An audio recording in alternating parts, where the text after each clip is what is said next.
जनोदय news, जनता की आवाज।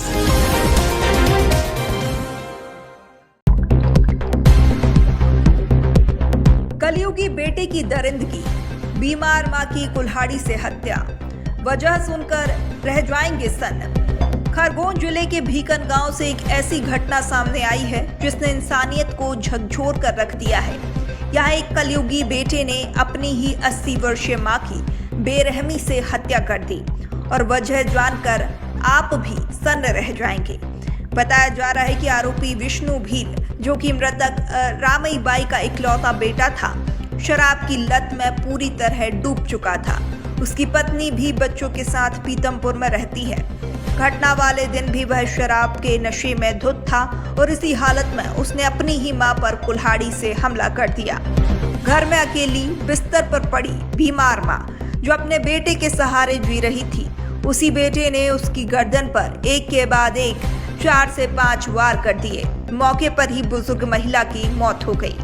इतना ही नहीं, वारदात को अंजाम देने के बाद आरोपी ने खून के निशान मिटाने की भी कोशिश की। उसने कुल्हाड़ी छिपा दी और शव पर पानी डालकर खून साफ करने लगा, मानो वह अपने ही गुनाह को छिपाना चाहता हो। पुलिस के अनुसार आरोपी अपनी मां की देखभाल से परेशान था। बिस्तर पर पड़ी मां की सेवा, खिलाना, नहलाना, साफ सफाई उसे बोझ लगने लगा था। पूछताछ में उसने कहा कि उसने अपनी मां को परेशानी भरे जीवन से मुक्त कर दिया। घटना की सूचना मिलते ही पुलिस मौके पर पहुंची। फॉरेंसिक टीम ने सबूत जुटाए और आसपास के लोगों से पूछताछ के बाद आरोपी को गिरफ्तार कर लिया। आरोपी ने अपना जुर्म कबूल कर लिया और उसे न्यायालय में पेश करने के बाद जेल भेज दिया गया है। एक बेटा जो मां के आंचल में पलता है, वही अगर उसकी जान ले ले तो सवाल सिर्फ एक नहीं उठता, समाज, संवेदनाएं और इंसानियत आखिर कहां जा रही हैं? कल पुलिस को सूचना मिली कि सुभाष मार्ग पे रामई बाई नाम की महिला, जिसकी उम्र लगभग 75 से 80 वर्ष की है, उसकी किसी ने हत्या कर दी। उस सूचना पे पुलिस मौके पे पहुंची और घटना की तस्दीक की तो वाकई इस प्रकार की घटना हुई थी।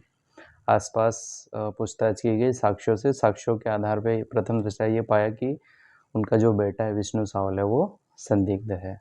विष्णु सावले से बारीकी से पूछताछ करने पे उसके द्वारा स्वीकार किया गया है कि उसके द्वारा ही धारदार हथियार से उनकी मां की हत्या की गई है। जब पूछा गया कि कारण क्या है, तो उनका बताना था कि मां की उम्र बहुत हो गई थी और वो सारे दैनिक क्रियाई कार्य जो है वो खुद से भी नहीं कर पाती थी, ये खुद ही करवाता था। इसी कारण वो परेशान होके उसका उद्देश्य ये था कि मैं मुक्त कर दूँ। इसी कारण उसने उस प्रकार से धारदार हथियार से हत्या कर दी है। गिरफ्तारी के बाद क्या कार्रवाई?